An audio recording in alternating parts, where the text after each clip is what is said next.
So again, can I welcome everybody to this, our sixth and last of Professor Alexandra Walsham's Gifford series, her wonderful Gifford series on religious movements, motion and emotion in early modern Christian history.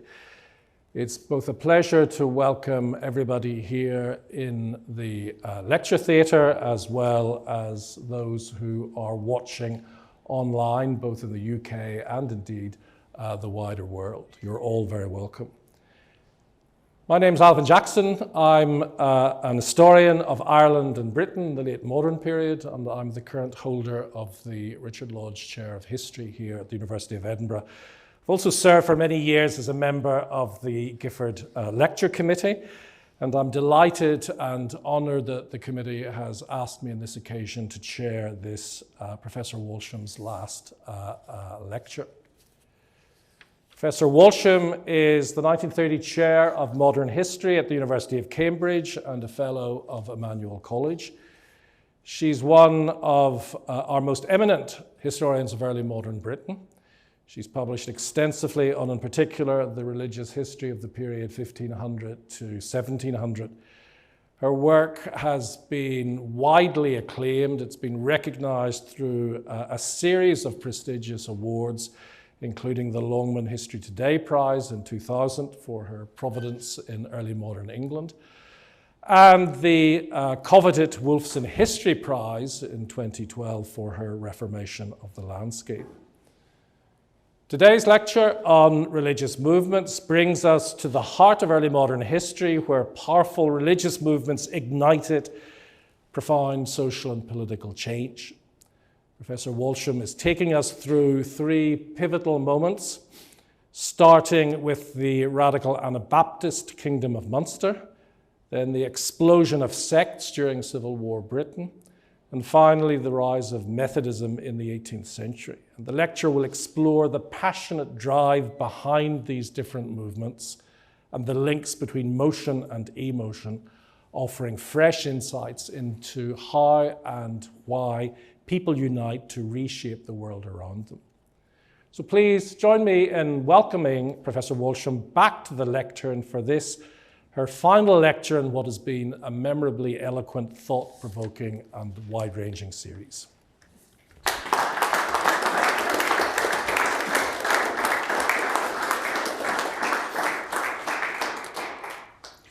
Thank you so much, Alvin. And can I begin by thanking once again the Gifford trustees for inviting me to deliver these lectures and for the warm hospitality that I've received here in Edinburgh. It's been an enormous pleasure to be here, and the sun has shone every single day. So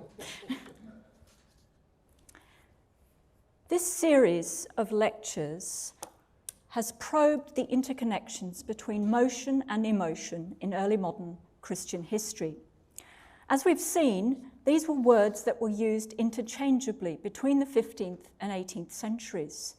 They reflect fundamental assumptions about the workings of the body, the soul, society, and the material world. Emotions, or passions, and affects, as contemporaries preferred to call them, were understood as the result of movements within the human heart. In the dominant medical, physiological, and philosophical assumptions of the period, the corporeal and the cognitive, the somatic and the spiritual were closely intertwined.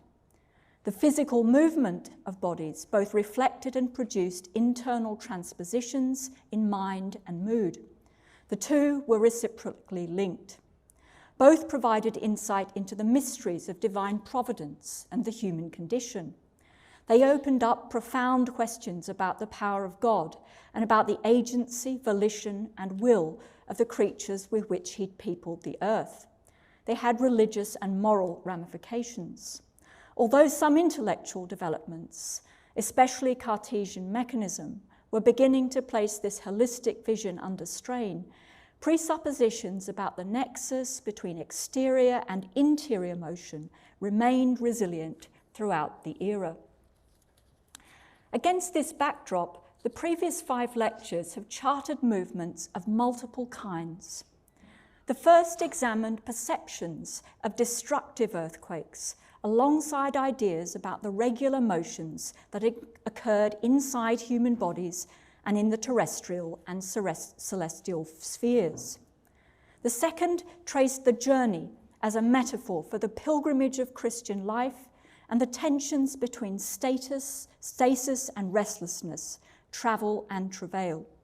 The third compared the voluntary migrations of refugees and exiles with the coerced transportations of convicts and slaves, and explored the moral dilemmas and emotional ambivalences that surrounded them. The fourth focused on conversion or turning, combining consideration of evangelical regeneration and missionary endeavour with the phenomenon of crossing borders, switching sides and changing faiths.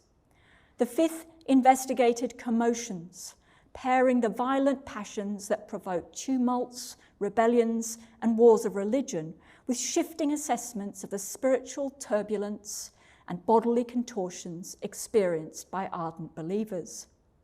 Movement has, I hope, proved a revealing prism through which to view the religious cultures of the early modern world in dynamic motion.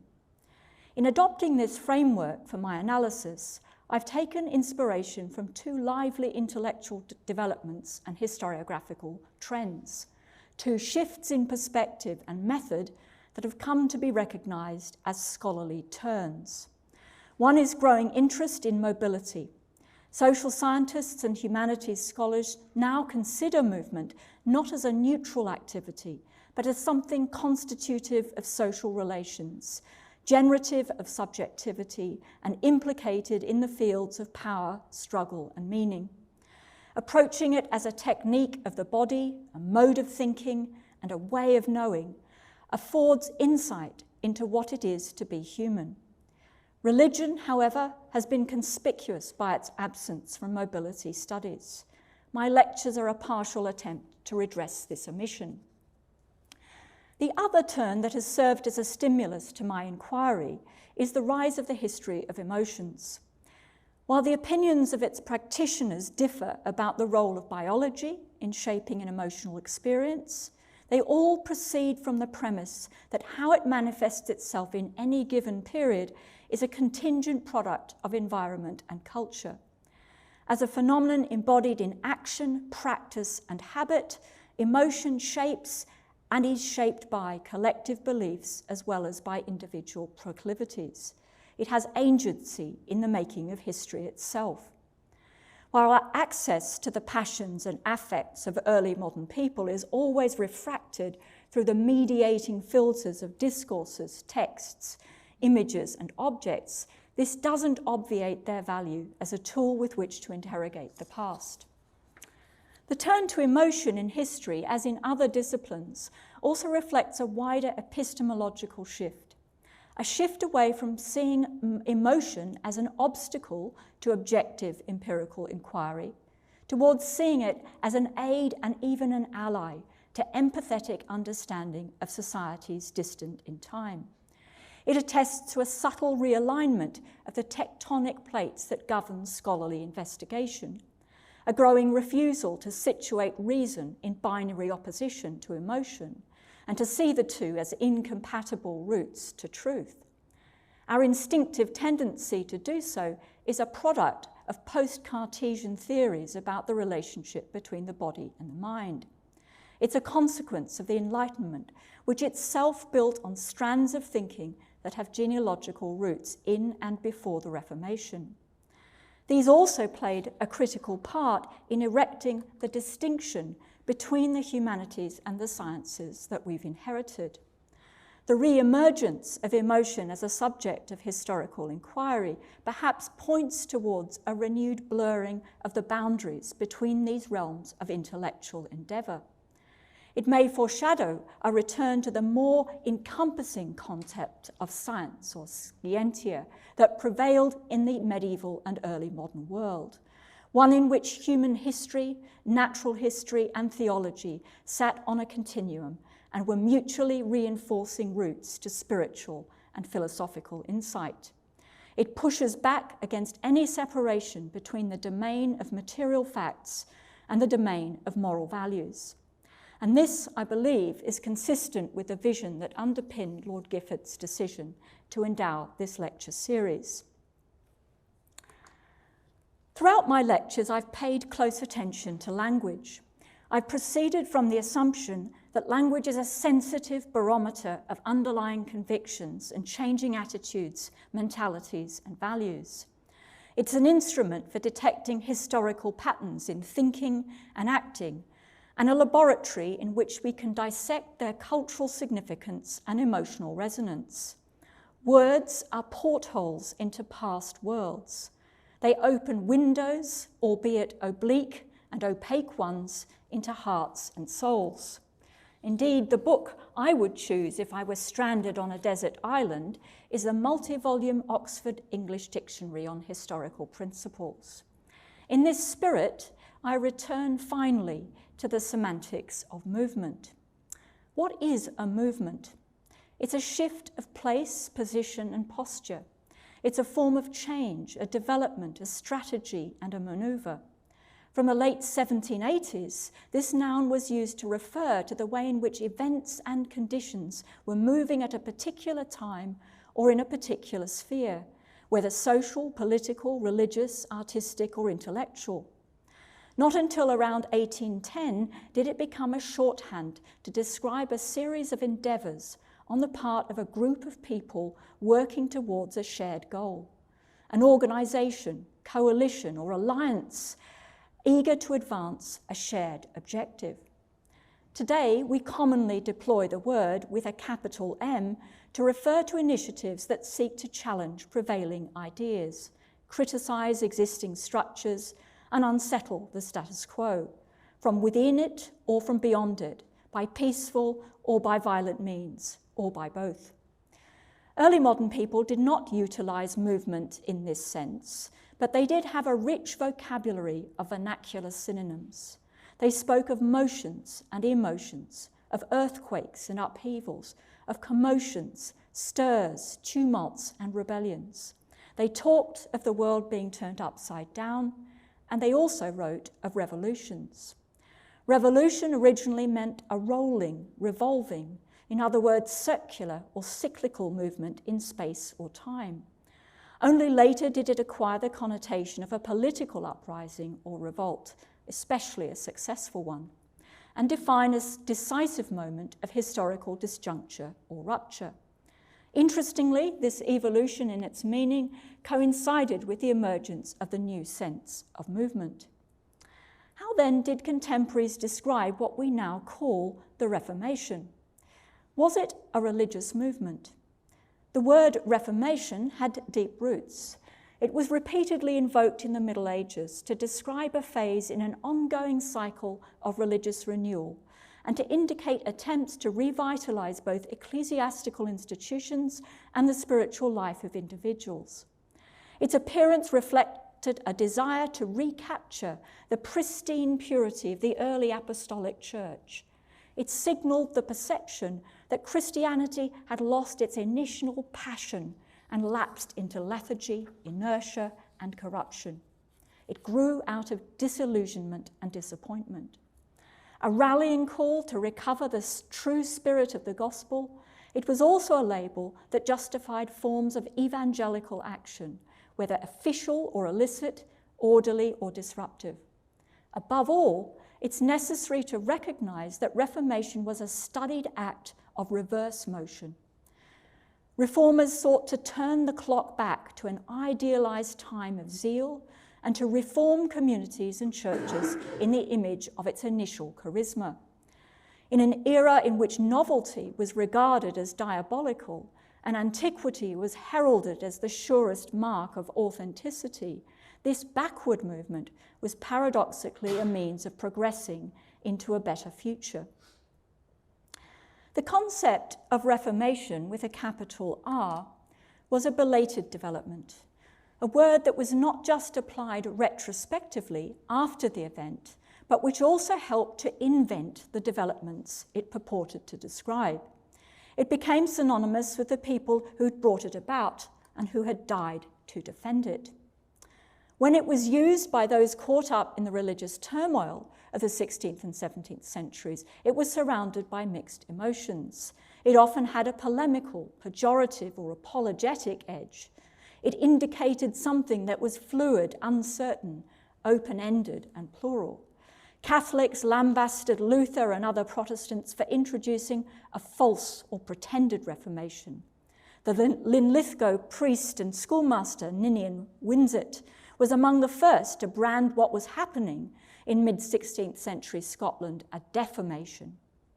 With a typical combination of indiscretion and panache, in 1558, John Knox turned this phrase against England itself, declaring that under Henry VIII there had been no Reformation, but a defamation in the time of that tyrant and lecherous monster. The Reformation over which Knox presided, and about which he boasted ebulliently in the history he wrote at the behest of the Lords of the Congregation, was a triumphant enterprise that had brought the light of Christ's evangel unto this realm after the horrible and universal defection from the truth during the reign of the Roman Antichrist. Attempts to censor its publication in London reveal that it was regarded as a revolutionary blueprint. Puritans, frustrated by the halfly reformed nature of the Church of England, looked longingly towards Scotland.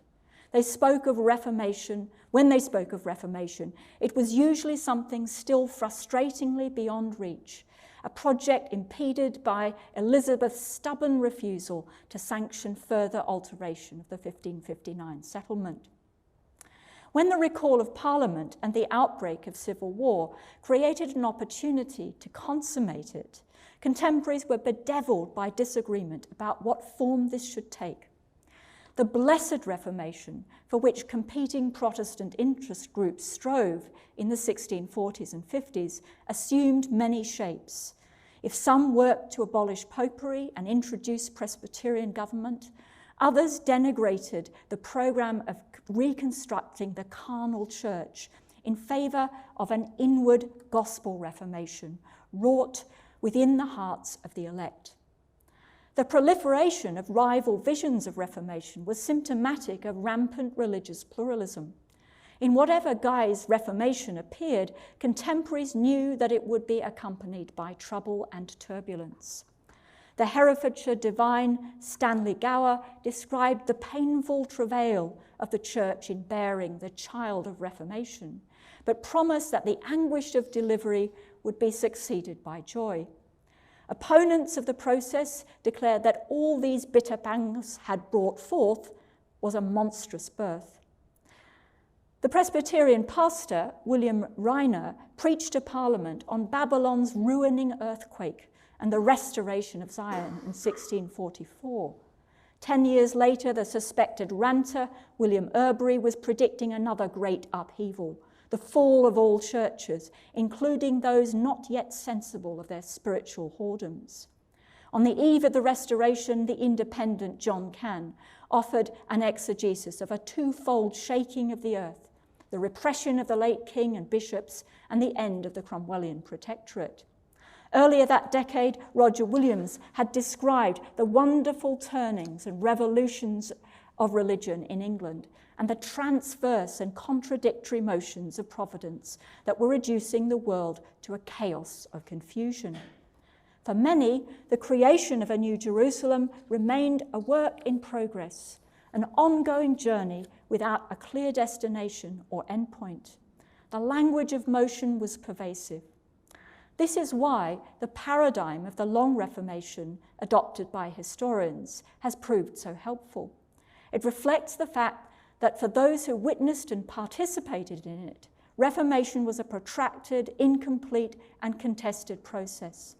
Affecting the whole of Europe and stretching across the globe, it was a cluster of diverse but overlapping impulses for evangelical renewal that both predated Luther's protest against indulgences and cut across the confessional blocks that were being forged in this period. It was a multi-stranded and unstable movement that fundamentally transformed the landscape of early modern Christianity. With these observations in mind, the rest of this lecture departs from my accustomed pattern of holy trinities and takes 4 snapshots of four moments in the successive phases of the long Reformation. Despite what Alvin said, there's going to be a 4th added in here. And these were moments in which individuals driven by strong convictions coalesced into groups intent upon achieving radical spiritual and social goals. It seeks to illuminate when religious movements emerge and why people feel moved to attempt to transform the present and reshape the future. They involve humans assuming agency in accordance with what they perceive to be divine will, and they illustrate the role that emotions play in propelling people to take action to change their world. These episodes and tendencies weave together my themes of upheaval, journey, pilgrimage, migration, mission, conversion, and commotion. They illuminate the restless dynamism at the heart of Christianity that drives ongoing cycles of renewal, which become tamed and fossilized as they're institutionalized, prompting fresh efforts to recapture their original zeal. They also alert us to paths not taken and to religious impulses that dissipated and were marginalized. They highlight dimensions of the Reformations which were edited out of their histories by later generations.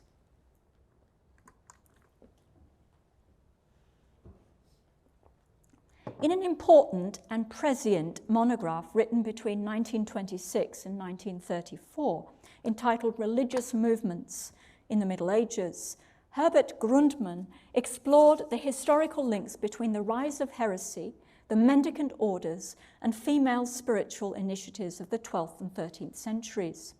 He saw these developments as manifestations of a single impulse of religious regeneration, rooted in a search for a more intense devotional life that transcended the divisions between clergy and laity, the church and secular society.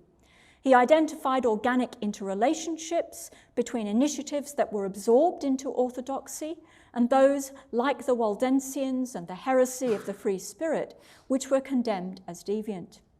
The ideal of reviving the spirit of apostolic piety was a vital catalyst to the religious ferment he investigated, the result of which was the foundation of new religious organizations and the hardening of doctrinal boundaries.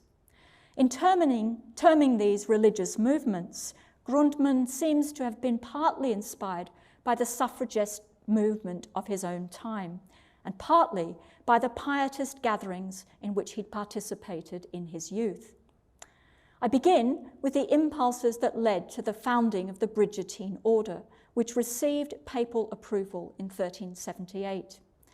It illustrates the persistence of the tendencies Grundmann analysed in the 14th and 15th centuries. It also highlights the problems of a periodization that takes Martin Luther's protest against indulgences in 1517 as the beginning of the age of Reformation. Birgitta, or Bridget of Sweden, was a wealthy married noblewoman and mother who became a lady-in-waiting at the royal court before embarking on a pilgrimage to Santiago de Compostela with her husband in 1341. This followed a 30-day journey on foot to the shrine of St. Olaf at Nidaros near Trondheim in Norway. Following his death, she became a member of the Third Order of St. Francis, experiencing visions and devoting herself to prayer and care of the sick and poor. In 1350, she travelled to Rome with her daughter and other disciples, seeking authorization for the establishment of a new religious community dedicated to the Most Holy Saviour, which she saw as a remedy for the ills of contemporary monasticism. In the midst of the Great Schism, with the papacy in exile in Avignon, she openly agitated for its return to Rome. The prophetic and apocalyptic pronouncements against the corruptions of the church in which she engaged during these decades demonstrated her determination to be a voice in the wilderness and to speak truth to power. A dedicated traveller to sacred places, she combined intense mysticism with a commitment to social engagement and the salvation of the world. She died in 1373, a year after making a pilgrimage to Jerusalem, and was canonized in 1391. The order she formed was distinctive in being a double monastery of sisters and brothers. The former were cloistered nuns who devoted themselves to contemplation. The latter served as their confessors, but were also commissioned with the task of public preaching and pastoral outreach to lay people. Religious houses, in imitation of the Bridgetine's Swedish mother house at Vadstena, spread quickly through Europe, including to England, where Zion Abbey was founded in 1415. Recorded by her confessors, Bridget's revelations and visions exemplify the effective Christocentric piety that became increasingly popular among religious and laity alike in the century before the Reformation. Suffused with an intense desire for regeneration, they describe how she was called to be the bride of Christ, and they evoke her wonder at the nativity of the infant Jesus, to whom she developed a tender devotion. She described how she'd been wrapped into high contemplation and fulfilled with godly sweetness at the sight of the Virgin, and how she'd seen the child in her womb move and stir himself suddenly before it was born, a miracle that brought her heavenly delight. Elsewhere, she wrote of how joy seeped through my soul like drops of dew. Her ascetic piety was marked by outpourings of tears, mortification, and other physical privations, interspersed with reading scripture, recitation of the prayers known as the 15 O's, and meditation on liturgical texts and psalms. The intensity of these ecstatic experiences fostered unease in some ecclesiastical circles, and like the pronouncements of other visionaries, Bridget's revelations were regarded with some suspicion. They were closely scrutinized for signs of heresy and diabolical delusion, though they were eventually endorsed in the 1430s. They set the tone for the literature that flowed from the pens of the Bridgetine brothers, which popularized a personal, introspective piety that revolved around the Passion of Christ. Bridget's heart religion won admirers wherever it spread, including in Danzig on the Baltic and in England, where Zion Abbey attracted royal patronage and became a premier centre for pilgrimage. The Norwich mystic and copious holy weeper Margery Kemp visited the house, which was endowed with indulgences, in 1434, as did many others, acquiring copies of Bridgetine books into which some sewed small pilgrimage badges that enhanced their sensory experience of faith. Among these was William Bond's Pilgrimage of Perfection, John Futera's The Mirror or Glass of Christ's Passion, and The Mirror of Our Lady, a translation of the Bridgetine Office. These were books that facilitated virtual voyages into the soul and which were designed to quicken and stir up the affections of their readers. They fostered devotional literacy and catered for the laity's thirst for spiritual guidance, even as they supplied some with the ingredients to bypass clerical authority and communicate directly with the divine. Bridgetine heart religion was at once in the mainstream and a tendency with the potential to unsettle traditional structures and hierarchies. The Henrician Reformation saw the dispersal of the inhabitants of Zion Abbey, though the monastery was never formally suppressed, and inaugurated a period of prolonged peregrination for the English Bridgetine community, despite a brief attempt at restoration under Mary I.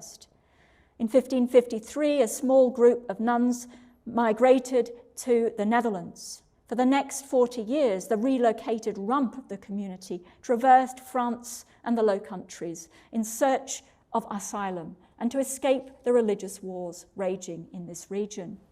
They uprooted themselves more than 10 times during this tumultuous period.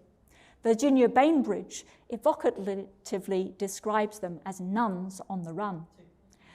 After the fall of Rouen, they left for Iberia, settling in Lisbon in 1594, where they remained, notwithstanding the devastating earthquake of 1755, until they returned to England in the 19th century, following the Act of Catholic Emancipation of 1829. Like other convents in exile, this one had a keen sense of its trials and tribulations. These were compared with the adversities suffered by the biblical Israelites when they fled out of Egypt. The nuns revelled in their hardships as forms of pain and travail that brought them closer to God and strengthened their vocations. A text entitled A Looking Glass for the Religious encouraged them to embrace the perils that faced them as obstacles to be overcome en route to the haven and tranquility of religious life. They also thought of their deliverances as akin to Jonah's escape from the belly of the whale. These stories helped them to come to terms with the emotional trauma of repeated displacement. This also finds expression in the elaborate, illuminated narrative called The Wanderings of Zion that the community prepared around 1623 and dedicated to the Infanta Maria, who they fervently hoped would be the next Princess of Wales, and finally bring the banishment of their greatly beloved monastery of Zion to an end. This manuscript poignantly appeals to its prospective patrons, saying that we know, feel, and have experienced an exile of more than 70 years, to which our many afflictions, sorrows, and tears are true witnesses, including the aching loss of our native land, families, and mother tongue. The story of the Bridgetines offers insight into a mobile, transnational movement that spread from Sweden to Europe and which engendered multiple intersecting textual and emotional communities. The impulses that underpinned it are illustrative of tendencies that reanimated late medieval Catholicism before the advent of Luther and which anticipated the foundation of new religious orders in the 16th century, including the Oratory of Divine Love and the Society of Jesus. My second snapshot is of the most notorious episode of religious radicalism in the early Reformation, the Anabaptist kingdom established in the Westphalian city of Münster in 1534-5. This movement etched itself in collective memory as a potent symbol of social and political subversion. It offers us insight into a strand of reforming zeal that dared to challenge the very basis of European society and that casts the conservatism of the magisterial reformers into sharp relief. For Luther, Anabaptists were the devil's disciples and dangerous Schwärmer. For other writers, they were enthusiasts and madmen. They draw our attention to the creative turbulence stirred by Reformation ideas and afford us a glimpse of the alternative outcomes they might have produced. The dissemination of Anabaptist ideas in northwestern Europe in the lead-up to the commotion in Münster owed much to the preaching of Thomas Müntzer and Melchior Hoffmann. Both were infused with apocalyptic zeal, which saw the dismantling of established ecclesiastical structures as the prelude to Christ's return to rule on earth. They were men to whom God revealed himself in visions and dreams, and who believed that the elect had intimate communication with the Holy Spirit. Their urgency for instant reformation filled them with impatience. It led them to refuse to tarry for the magistrate and to call for violent action, even the slaughter of the ungodly. The Anabaptist groups they brought into being rejected the conventional juncture between church and state and envisaged an exclusive and voluntary community of visible saints brought together by the rite of adult or believers' baptism. Horrifying Protestants and Catholics alike, Anabaptists were fiercely persecuted in the Low Countries, leading many to flee to other cities, including Emden and Münster. Contact between these migrants and the moderate civic reformer Bernhard Rothmann converted him and generated a revolutionary new plan for the city's reform, which inspired a wave of earnest devotion, led to mass rebaptisms, and made Münster the destination of many Anabaptist refugees. Among them were the Dutchmen Jan Matthias of Haarlem and Jan Bekoiletszoon of Leiden, who rose to positions of leadership. The radicalization of Münster's Reformation and its identification as a Mount Zion proceeded apace, despite the prolonged siege of the city by its ejected Prince Bishop, who condemned these immigrants as vagabonds. Prophets ran through the streets proclaiming repentance and threatening revenge, and there were appeals to outsiders to join the New Jerusalem, animated by the belief that the Lord would save its inhabitants with his mighty hand and through his servants Moses and Aaron, Gideon and Samson. Matthias's death in battle enabled Jan of Leiden to seize power and institute himself as a king in the image of David. He ordered all books but the Bible to be burnt, established polygamy as practiced by the patriarchs, and commanded community of goods, an assault upon private property rooted in the apostolic ideal of poverty. In tandem with the 12 elders he appointed, he oversaw harsh punishment of violations of the Decalogue. The language of the pronouncements of Münster's leaders is potent, permeated by an overpowering belief in the righteousness of their millenarian vision, the need to root out the godless, and the imminent downfall of the dragon and Babylon. This intoxicating utopian experiment came to an end in June 1535, when the starving city fell and Jan of Leiden and 2 confederates were tortured and executed. Their bodies were placed in cages in the tower of St. Lambert's Church as a perpetual memorial to warn restless spirits lest they attempt something similar in the future. Münster instantly became an emblem of Anabaptist anarchy and a focus of fear. The reports of it by Johannes Sleiden, Friedrich Spanheim and Guy de Brez that circulated turned it into a shorthand for sexual excess, tyrannical violence and religious fanaticism. These were supplemented by the eyewitness account of the cabinet maker Henry Gresbeck and the chronicle written by the Catholic historian Hermann von Kersenbrock, who had been ousted from Münster with his family as an adolescent 3 decades later. His denunciation of the Anabaptist madness linked its final crushing demise with the fates of the iniquitous biblical cities Sodom, Gomorrah, Babylon, and Nineveh.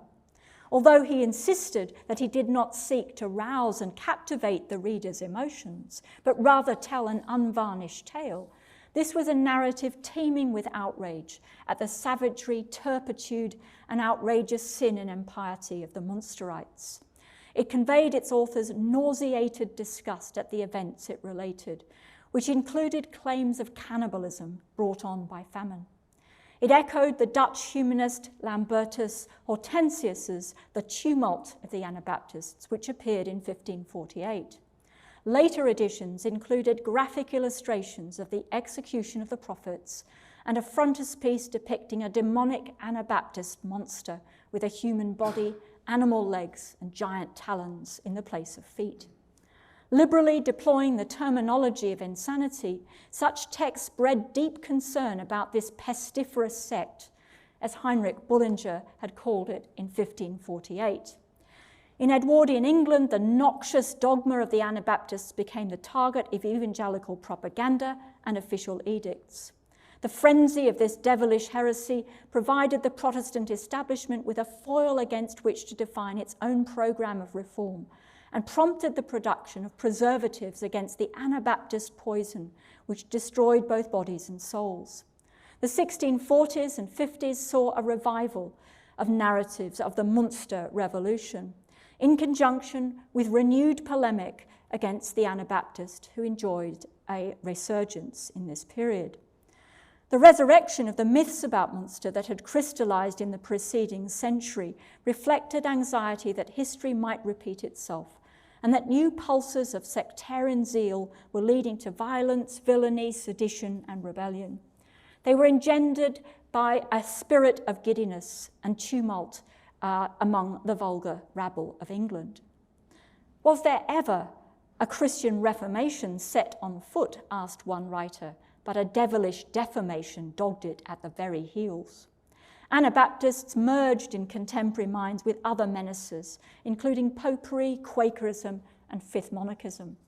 Branded enthusiasts, they bear witness to the pathologization of religious deviance as a species of disease.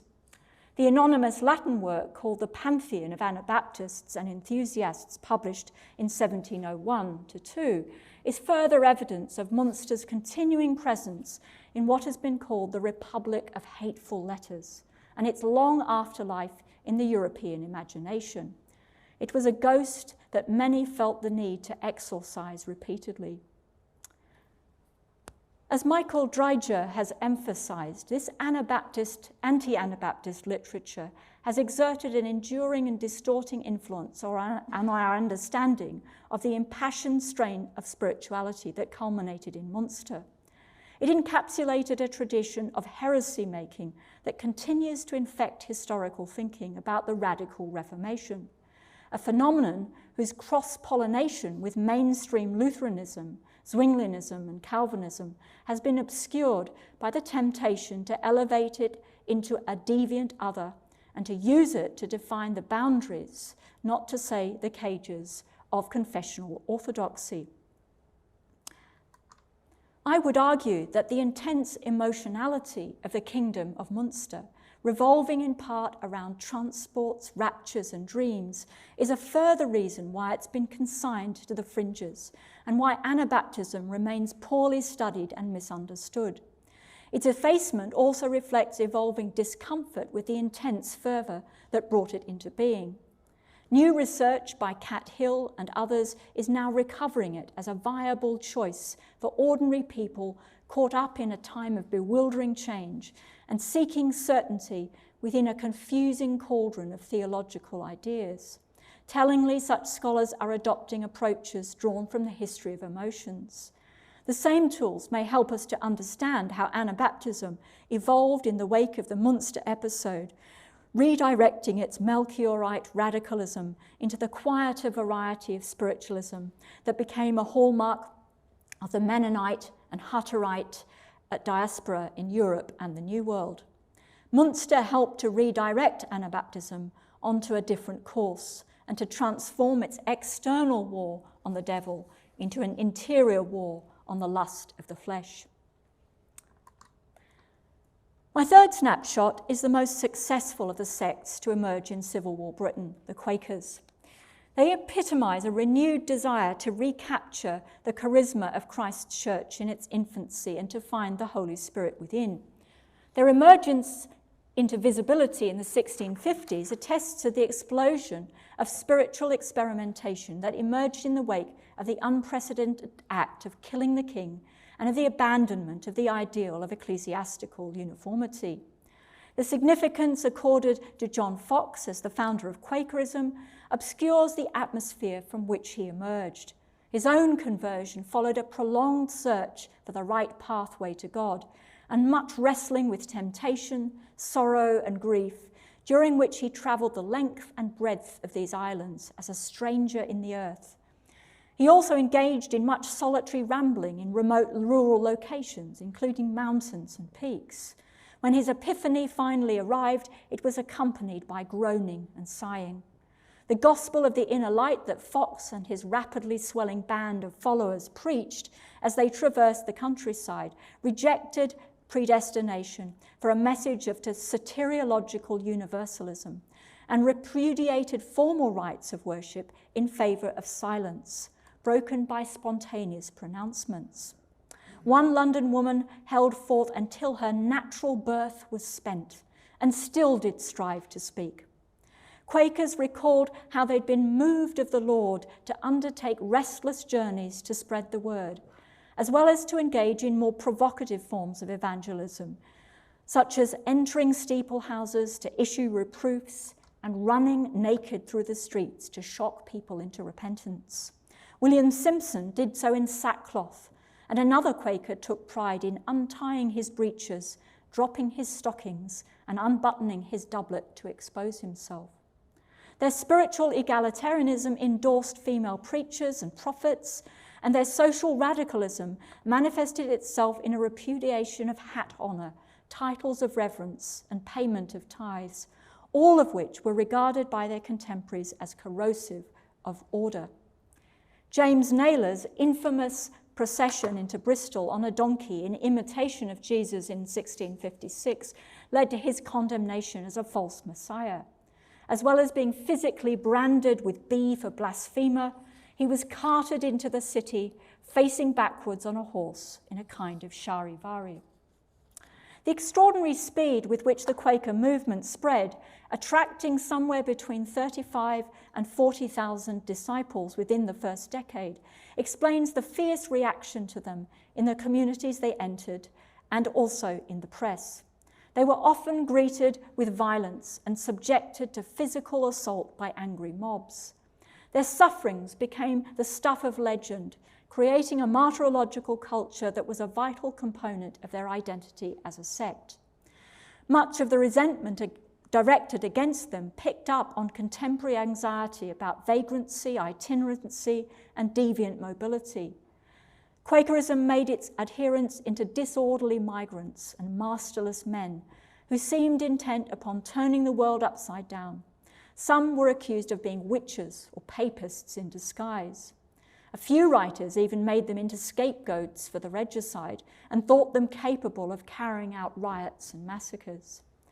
In the anti-Quaker tracts that proliferated, much was made of the physical and bodily behaviour that gave them the derogatory nickname they subsequently embraced as a badge of honour. One of their most vociferous critics, Francis Higginson, described the quaking fits that overcame their converts. Reminiscent of the symptoms of epilepsy and apoplexy, these made their lips quiver, their joints tremble, their bellies swell, and their mouths foam. Whether these were real or feigned passions was debated, but he was of the opinion that they were diabolical raptures and satanic trances. Other writers were equally disparaging about their pretended ecstasies, swoonings, tumblings, and shriekings. These bodily movements were the subject of mockery in tracts such as the one on this slide, entitled The Quaker's Dream, or The Devil's Pilgrimage in England. For those who experienced them, by contrast, these were empowering signs of the inner light that they felt working within them. The testimonies of their conversion or convincement that friends left in writing for posterity are deeply emotional, describing the great travail of spirit by which they were exercised, the tears that soaked their clothes, the pricking of their hearts, and the ravishing and seizing of their souls. In an epistle published in 1661, Dorothy White told how my soul doth swim within the sea of love, as doth fishes in the water move. Quakerism fostered an intensely effective variety of piety, which was key to the startling success of the missions in which its male and female acolytes engaged in the mid and later 17th century, both within Britain and further afield. Famous mothers of Israel left their husbands behind to look after the children while they were away redeeming the seed. Roger Haydock was an indefatigable traveller who clocked up 32,727 miles in the course of his ministry, and who laboured in Holland, Saxony, and the Palatinate. Thomas Briggs roamed through England and Wales, and also went to the West Indies and Barbados. Some Quaker missionaries set their sights very high.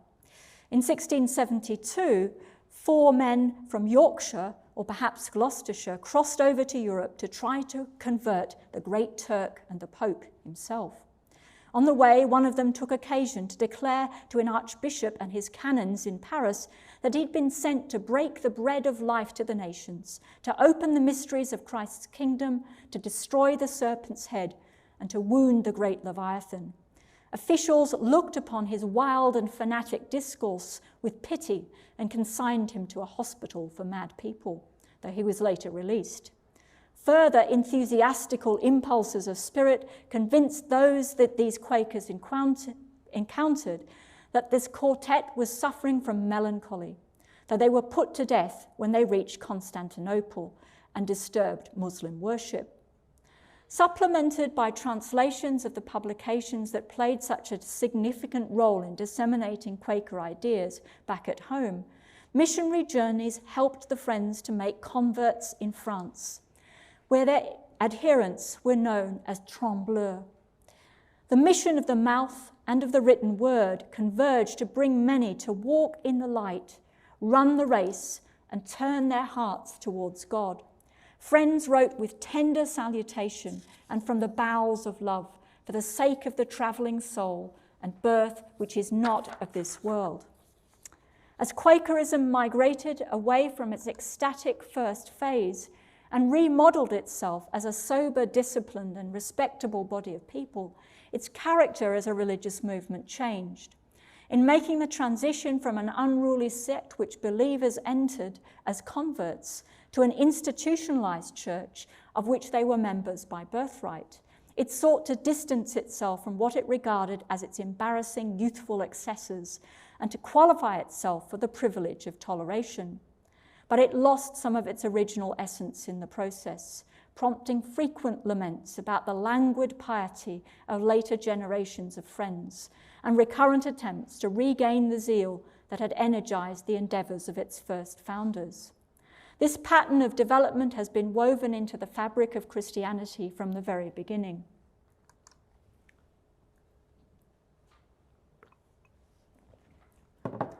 The fourth and final snapshot takes us into the era of evangelical revival and the age of the Great Awakening.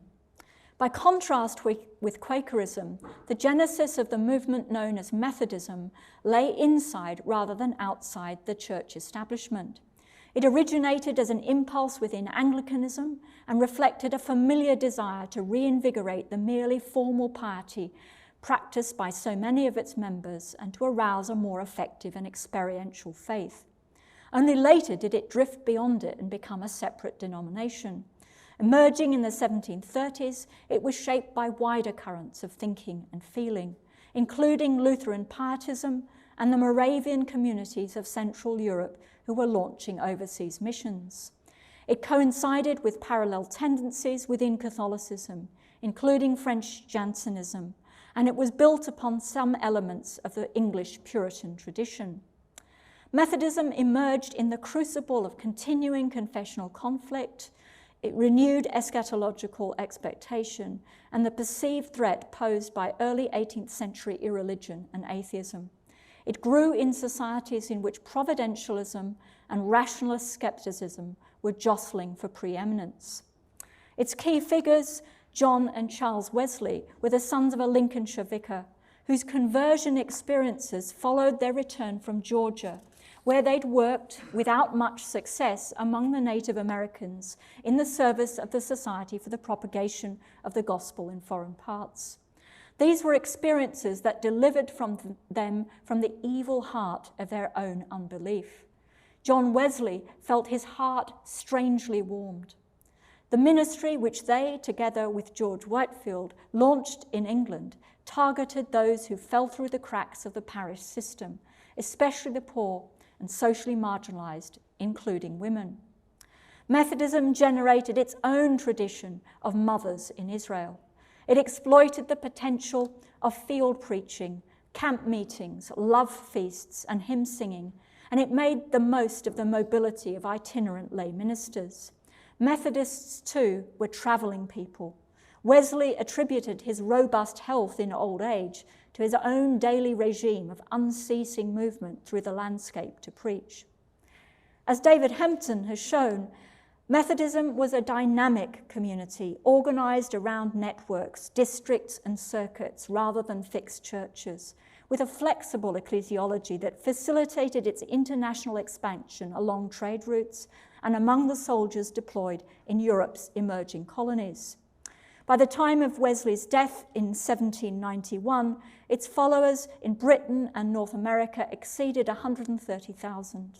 The extensive global empire of the spirit it engendered was rooted in a paradoxical mixture of passivity and agency, ecstasy and methodical self-discipline.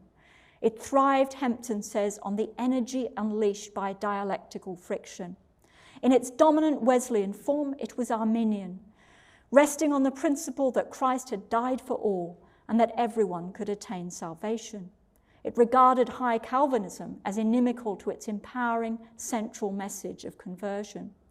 Actively cultivating emotion as a channel to truth, It was, as Phyllis Mack has demonstrated, a compelling form of heart religion that prioritised personal sanctification, inner rejuvenation, and the experience of becoming a new creature through spiritual rebirth. It manifested itself in intense feelings and bodily upheavals, in groaning, sighing, screaming, whining, weeping, and paroxysms of joy.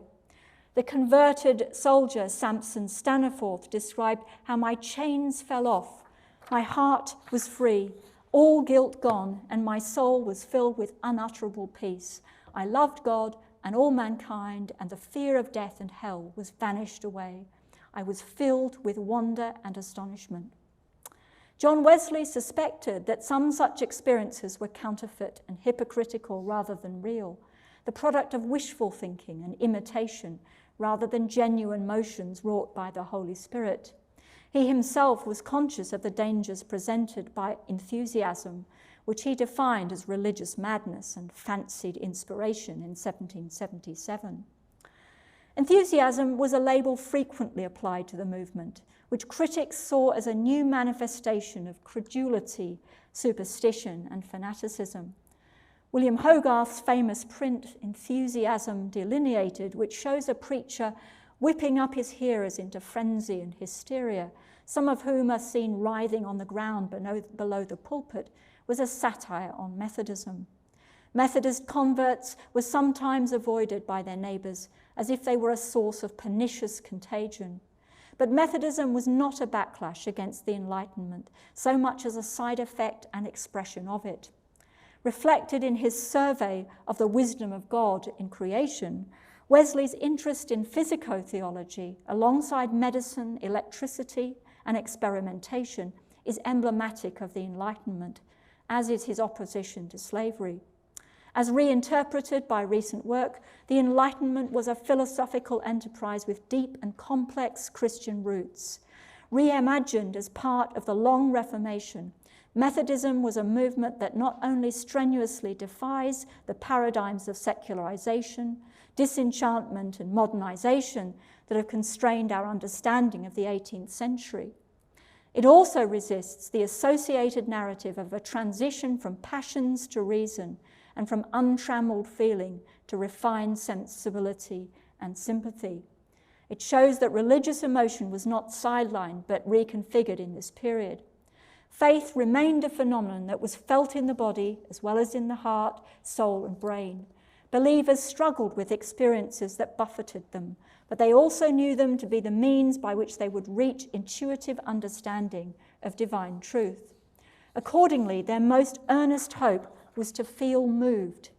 Notwithstanding shifting conceptions of the human passions, the links between motion and emotion that I've sought to delineate remained resilient.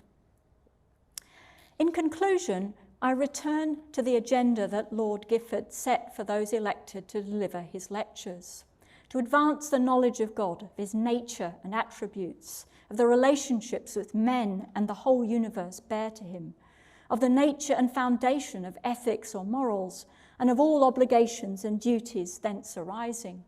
Such knowledge, he wrote, lies at the root of all well-being.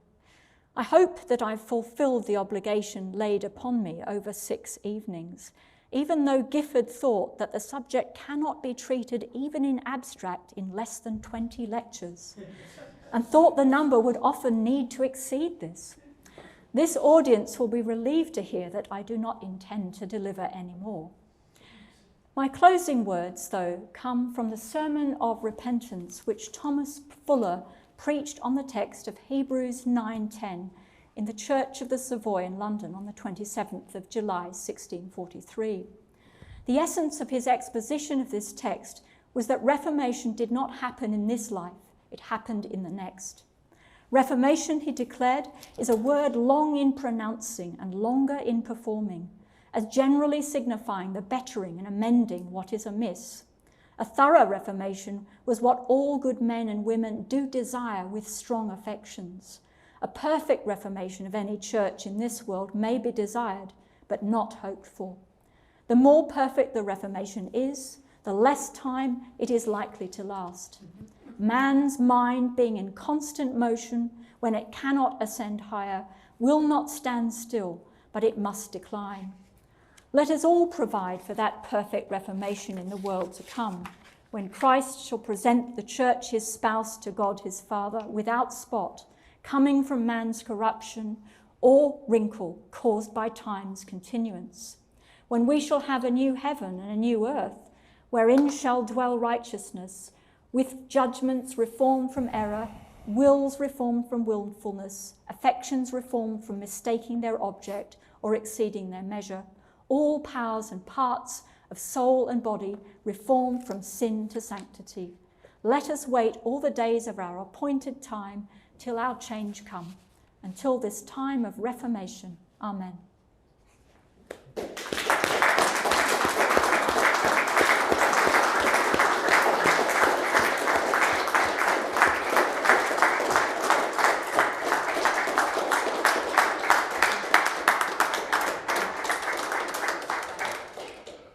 Thank you so much once again, Alex, for your eloquence and wisdom. And I think the committee is already preparing its invitation for the next 14 lectures. So please brace yourself. We have some time for questions, and my colleague Louise has got a microphone. So I should say at this stage as well, renewed apologies to those watching on live stream. We can't unfortunately take your questions, but for those in the hall, please do raise your hands. Thank you. Thank you for all 6 lectures.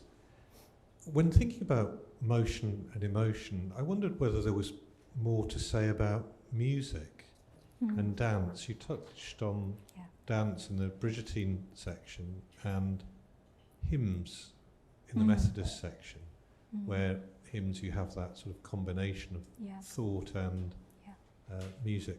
So I was wondering whether there was something there in discussing motion and emotion. Thank you. Yes, that's very much the case.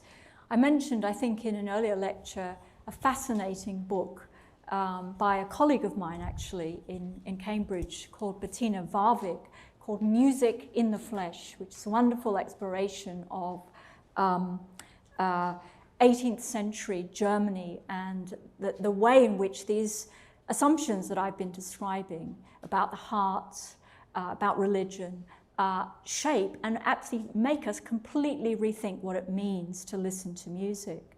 So I'd encourage you to look at that. But yes, I mentioned in half a sentence the hymn singing of the Methodists.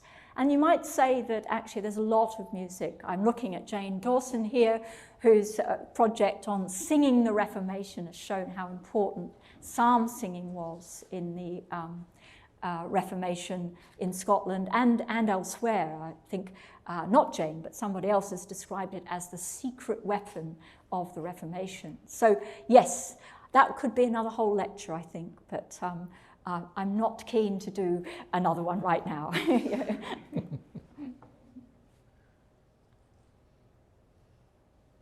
Yes. Alex, can I just say a really big thank you for the journey you've taken us on in the last 6 lectures. And one of the consistent sort of themes that you've woven through this is this physico-theology. And I just want to kind of think a little bit about that with you, because it seems to me that you have started to open up another dimension in this lecture, which makes me rethink some of the steps we've taken. And that's largely related to the nature of the emotion and motion categories, and your claim that in the early modern period there was a more holistic understanding around the body until Descartes. And yet in the examples that you started to give us, rather than that unified physico-theology, we have an entry of the category of the flesh, the problem of sexual excess, which break up that and echo back to a division of body and soul, such as the Platonic forms, the Pauline category of the flesh, which show a separation. And I wonder to what extent physico-theology is an analytic category of unification rather than registering the fundamental moral separation and depreciation of the body within the Christian tradition? Thanks very much, Jeremy. I think I'm going to take that question in two parts, as it were, just to pick up on what you say about yes, I was quite struck as I was doing this about the sexual element here. And of course, that is a continuing tension within Christianity from the outset. And one sees that, it manifests itself in the impulse towards celibacy and in the very concerted efforts to dismantle celibacy as a marker of a married clergy in the Reformation. So that's an important theme. How that links with physico-theology, I think I would have to do more work and more thinking about. But I think you're right that it's not a homogeneous category, and it's a very particular manifestation of the tensions and the issues that people are trying to grapple with in the context of intellectual change in the late 17th and 18th centuries. But it also, it keys into some of those older debates. So I think I'd have to do more work on that. But I think you've put your finger on something that's very interesting. Thank you.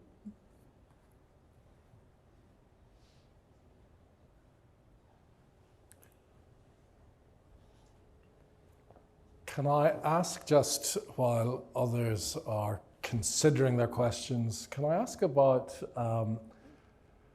the issue of martyrdom? Your four Quakers heading valiantly off to speak to the Archbishop of Paris and then to Constantinople seem to be almost inviting martyrdom. And I wonder where in your schema the this quest to suffer for your fate in the utmost ways is placed. Yeah, thank you. That's a great question. I mean, I think what's interesting about the Quakers is that, unlike their predecessors as persecuted religious deviants in British Isles, they're not, on the whole, put to death. Their sufferings are the sufferings of imprisonment, of the crowd action, of the sort of side effects of that kind of crowd violence and so on. And it's also the suffering of having the cold shoulder turned against you.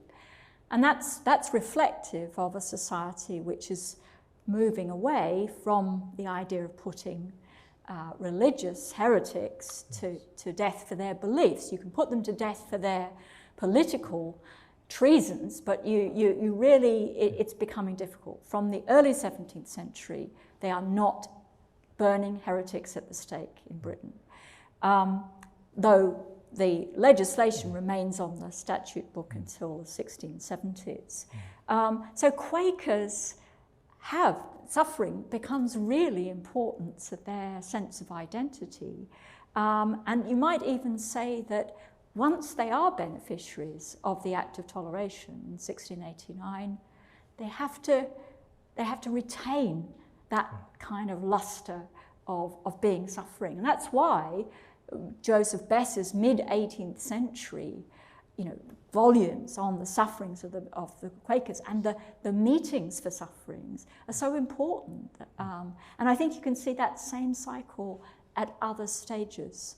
Later Anabaptists, Mennonites, will also hark back to the kind of days in which they were, so violently put to death in the Netherlands. So again, there's a kind of ongoing cycle around that. Yeah. Thank you.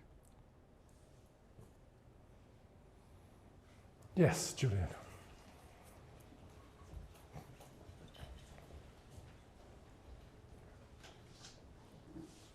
Yes, well, thank you for another fascinating lecture.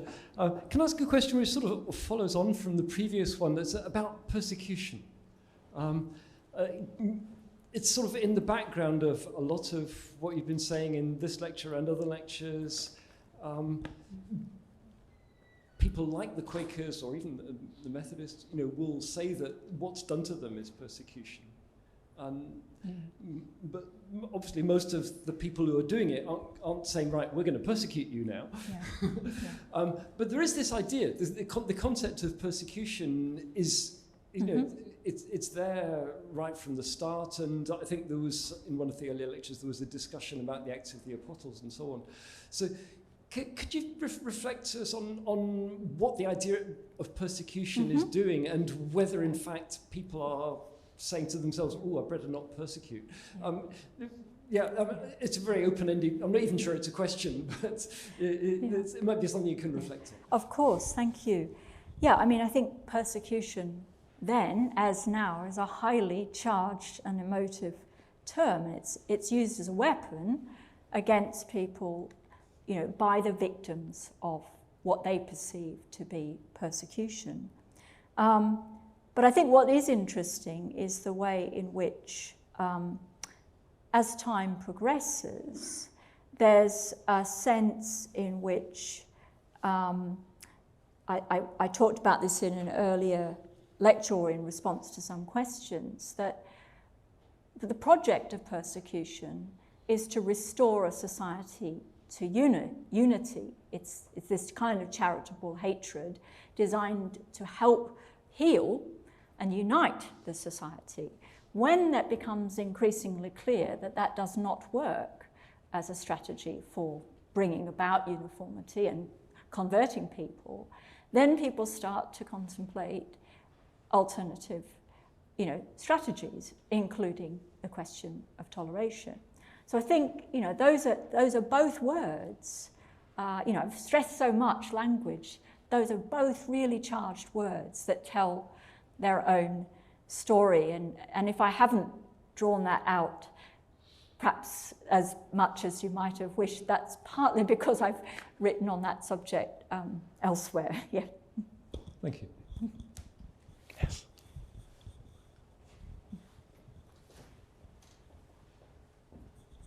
Thank you very much for that, as for all the lectures, and I particularly loved seeing the Bridgetines, both past and present. So I'm just going to lob a sort of general question, since this is the last lecture. In your opinion, does all of this ever actually get you anywhere? So I'm trying to explain what I mean. So your motions and emotions. I mean, I've been sitting here all the way through thinking that's really not any different from what they were thinking in the ancient world. And or it's very, very similar to what they were thinking in the ancient world. And you got us from the 15th to the 18th century and cautioned us, surely rightly, against thinking that the 18th century ditches religion and goes off in another direction. But do you think by the 18th century, from your vast knowledge of the early modern period, you've actually got anywhere, or are these motions and emotions just sort of waves on the shore that, does anything actually change? Does anything move? Yeah, thank you. Well, that's the crucial question, isn't it? Those of you who were at the Royal Society of Edinburgh seminar yesterday will have heard me reflecting on the fact that my historical body of work has in many ways reacted against kind of teleological or linear narratives of change. And I've often worried that I don't do enough justice to change over time. But I think, what this project has reinforced for me is exactly that point about cycles, or it may be spirals in which ideas return. That it's this central idea: how do we reclaim the spirit of Christ? And that's a recurrent pattern within Christian history. That's not to say nothing changes. It's not revolution in that traditional sense. It's Something is happening. It's happening because of a reconfiguration of intellectual, political, cultural, economic circumstances.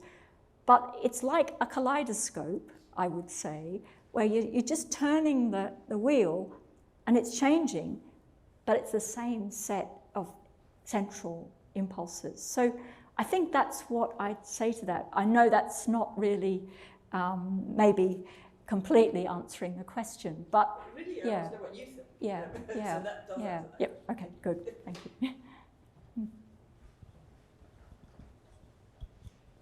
Thank you so much for such a rich series. I guess following on from the previous question and asking about legacy or the way this motion and emotion is taken forward, how do you see this working out maybe in missionary movements, piggybacking on colonial motions and movements? Is this a new expression of those same forces? Or are you seeing more disjunction there? I think it would be fascinating to talk to those who work on mission in the modern world. And I strongly suspect that many of the same themes will be present. I think one thing I haven't thought about, and I sort of thought that's a whole body of literature that I don't have space for here, is the concept of new religious movements and Pentecostalism and so on. And I think you could definitely take this set of questions forward and try to think about that as well. Thank you so much for your talk. I just wanted to quickly kind of reorient myself to think about how, as we think about motion and movements, there's also this kind of idea of friction that arises out of scientific developments or some sort of other kind of developments in the kind of the, I guess, the consciousness of the people and the movements that was going on then. So how do you think those sort of frictional aspects might have informed and kind of clustered the movements in a certain direction in that sense? Thank you. I think what I would say about that is that one thing that's really interesting is how the development of physico-theology, the ideas of Descartes and Newton, they cause friction, they cause unease, and they are accused of, feeding and breeding atheism and infidelity. And that's one symptom of the unsettlement that comes about through these intellectual ideas, which are then eventually kind of, rendered orthodox and become mainstream.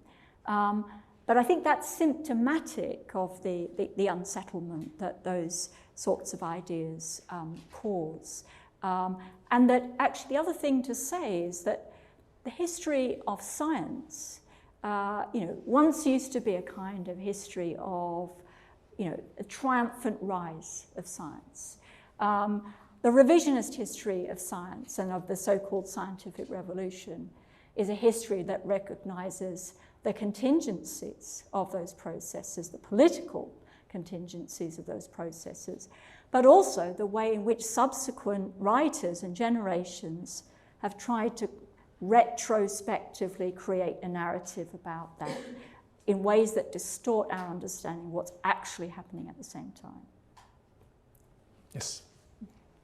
Sorry, another question that links, I think, perhaps to the question about persecution, or derives from that. And it was really to think about immobility, immobility used as a means of persecution, but also then coming back to your professed reluctance to think about change over time, and just to wonder whether, in fact, change is the norm, rather like a flowing river. And what's slightly odd to explain is when there's a degree of stasis now, whether that's in institutions, etc. So whether immobility and emotion is also quite an interesting area. Thank you. That's an excellent observation. And there's so many levels at which that's helpful. You know, I was thinking about this, and again, I did not have space to squeeze this in anywhere, but the immobility of people unable to move through physical impairment, disability, etc. That would be a really interesting question to ask, you know, issues about spirituality in relation to that. But I think the other thing I'd say about stasis is that it's very hard for a historian to see evidence of stasis, isn't it? Our sources are often about change, yeah? So that's a methodological challenge that we have. But maybe also sometimes explaining why things don't change is a good question to be asking ourselves, because we're so drawn to thinking about rupture and upheaval and so on. And the other thing I was going to sort of say was that, you know, one of my points today is that, you know, we have this concept of Reformation, and, you know, we think of it as an event. But the people at the time did not know that. They were living in a kind of flux. They did not know the end point of these events. And that we need to, I know my friend and colleague from York, Simon Ditchfield, one of his favourite phrases is, we need to forget the future. And I think that's a really helpful observation here too. Yeah. Owen.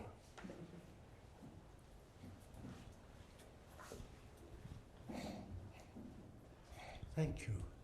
Well, in adding my inadequate words of thanks to you to what everybody has been saying, thanking you particularly, thinking of yesterday as well as your more formal lectures, of the way in which you have restored history in so many respects, altering, modifying, and encouraging our own historical thinking, our own recognition of where new dimensions are there.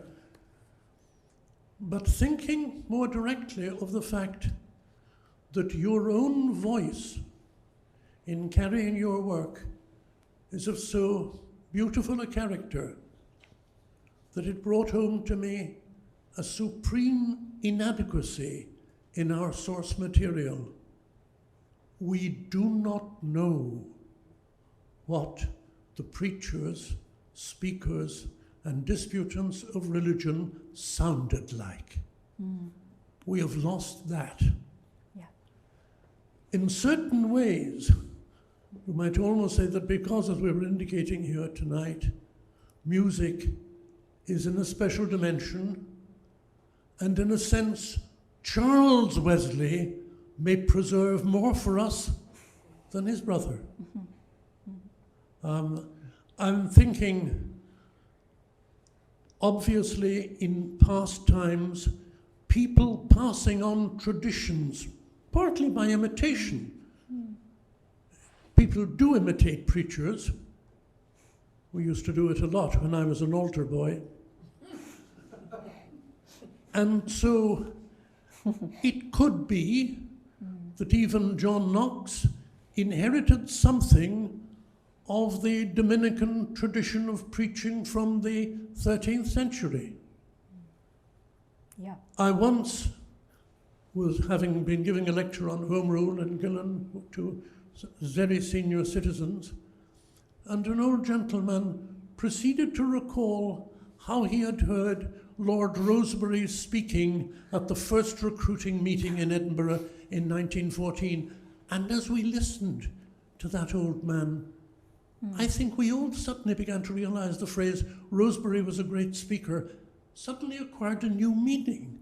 No, of course, we didn't know what he sounded like, but we did know what it sounded like to have heard him.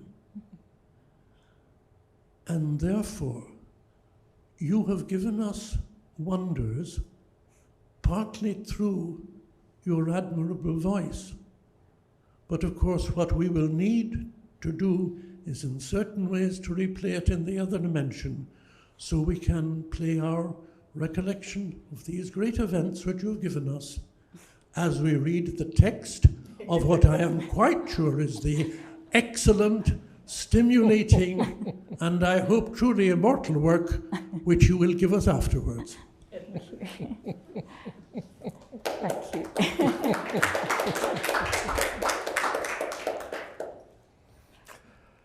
There is one more question just at the back, and Laura. Thank you, Alvin.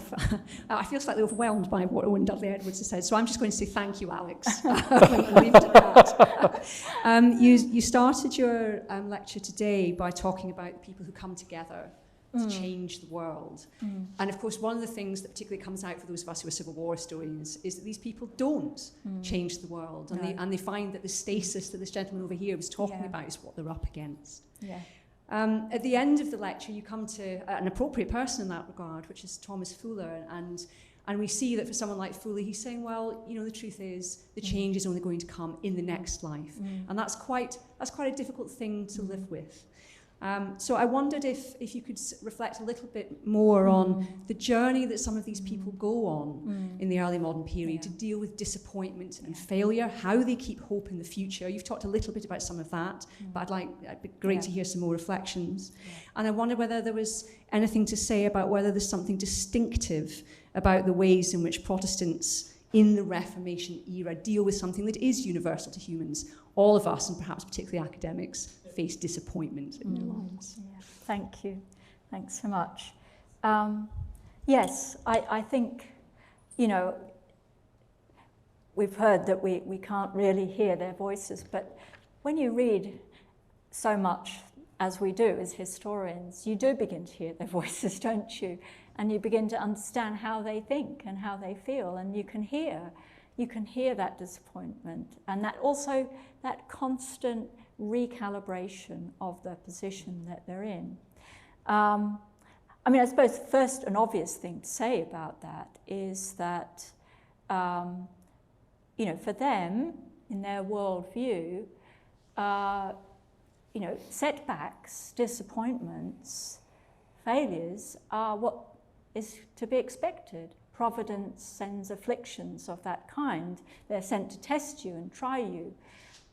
So that you know, that keeps up a sense of hope. But over time, they also have to look back and think, so how do we explain what has not happened and why that? And of course, like, you know, that takes us into the realm of memory. They're looking back and they are trying to find a pattern and find an explanation for why things have not gone in the direction they have, or to reinvent that as still showing, you know, God's will and providential plan for society. So I think that's what I'd say, but I think that's a really important theme to, you know, to build into this. It isn't the journey of faith isn't one of you know, positive progress. It's a journey that's constantly beset by trouble and tribulation. Yeah. Okay, I think it's time to conclude the questions and answers. We're not finished yet. You have to wait just a little bit longer before you get your drink, which is waiting outside. And again, my apologies to our online audience that we're privileging the people in the room in this way. I want to offer a set of different thanks, but I also want, following the conventions of the Gifford, just to take a few minutes to reflect on the wonderful series that we've heard, as well as to offer our thanks in particular to Alex. So, as I say, there are drinks waiting outside in a few minutes, but let me just thank a variety of people who have made this series possible. First of all, you for attending and for your great questions, and for the people online for engaging virtually with the series. This is also important. Can I thank the college events manager, Louise, who has been doing a wonderful job this evening, but who has been absolutely central to putting these events together. The logistics for the Gifford series are hugely complicated, and she has triumphantly delivered a very, very smoothly operating series indeed. Can I thank Glowcast, our technical team at the back, for all of their audiovisual support. The Gifford Committee has done their homework. I have to thank in particular our chair, David Smith, who's in the audience, for having worked tirelessly and meticulously in, again, the prep for this series. I want to take 5 minutes to offer an appreciation of the series and our distinguished lecturer, but before I do that, I want to say that this summation for the series would normally be undertaken by our dear Gifford friend and colleague, Professor Jay Brown. Jay has been the central pillar of the Gifford Committee at Edinburgh for very many years. He did a lot of work for Professor Walsham's series, but he hasn't been able to attend the series in person because he has been recovering from surgery. I know, however, that Jay has been following the series admiringly from home because he has emailed that appreciation. I think on behalf of the Gifford community, I want to thank you, Jay, watching at home. We have very much missed your company from our presence. We have very much missed your wisdom from our presence. And we send you our warmest good wishes, Jay, for a speedy and full recovery.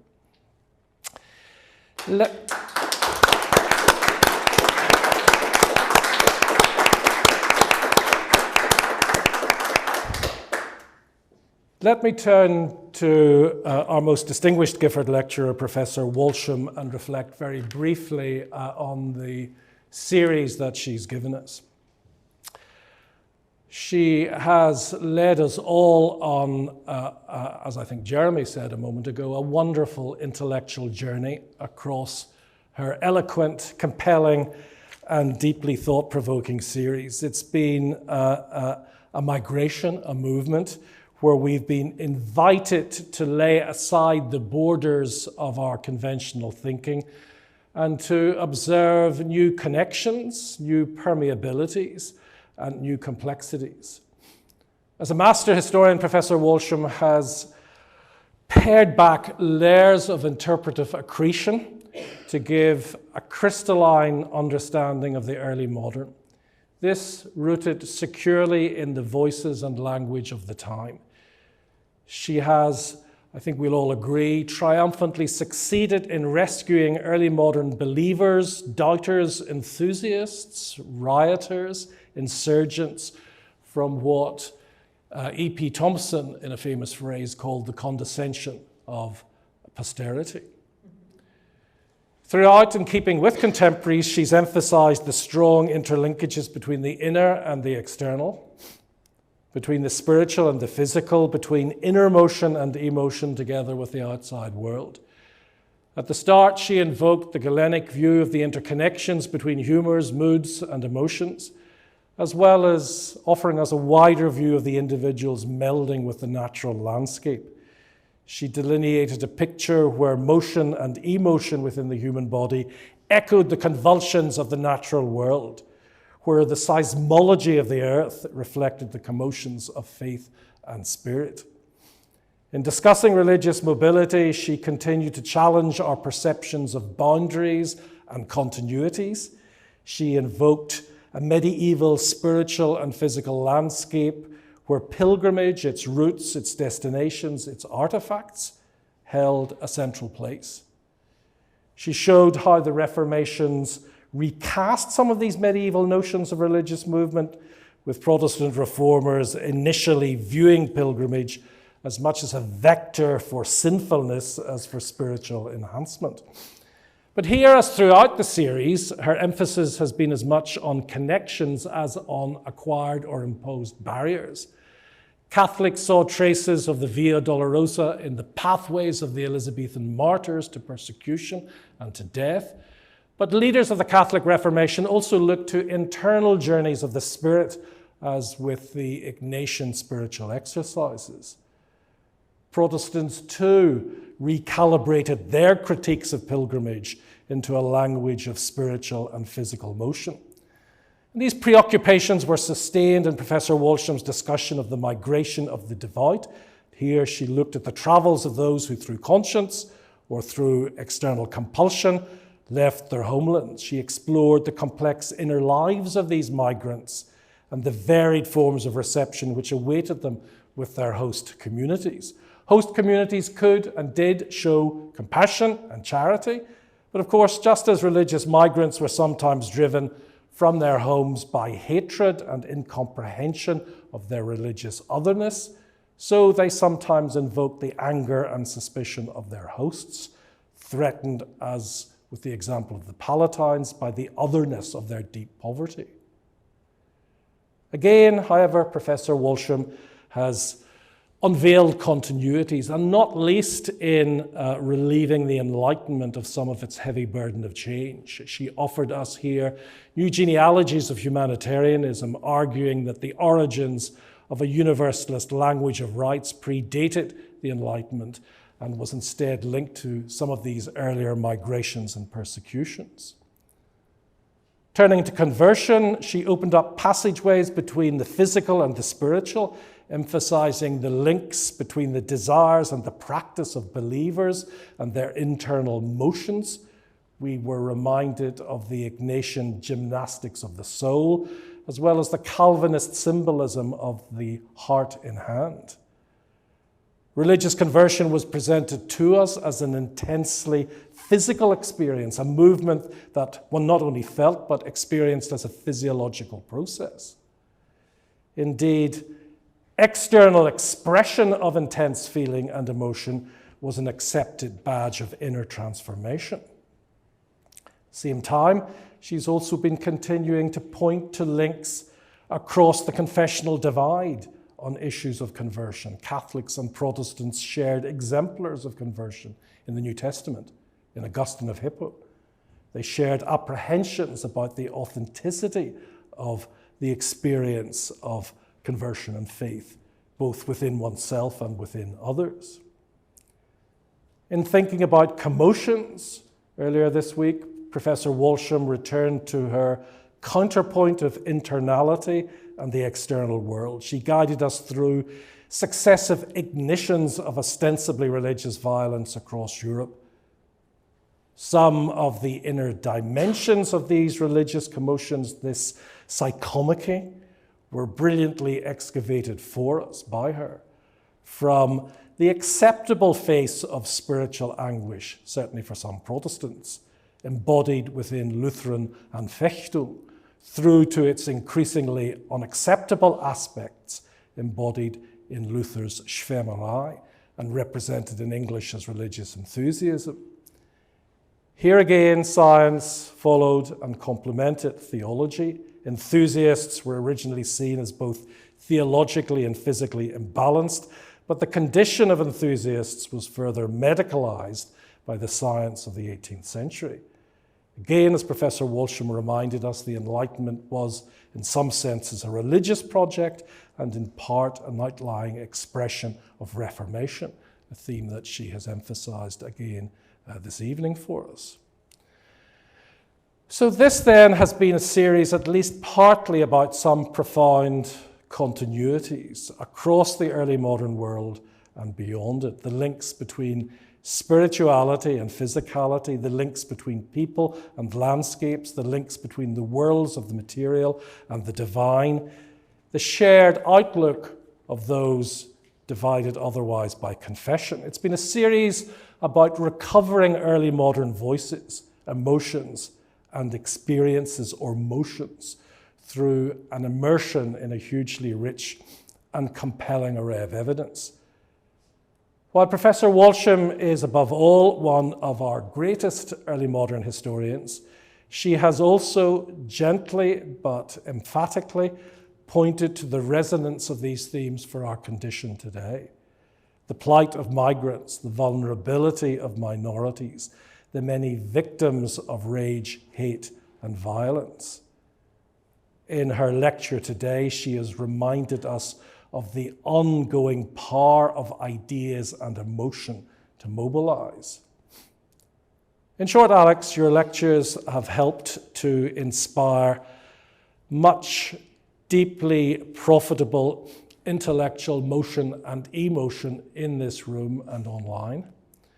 They have provoked much enthusiasm, but using 21st century definitions rather than those applied by Luther.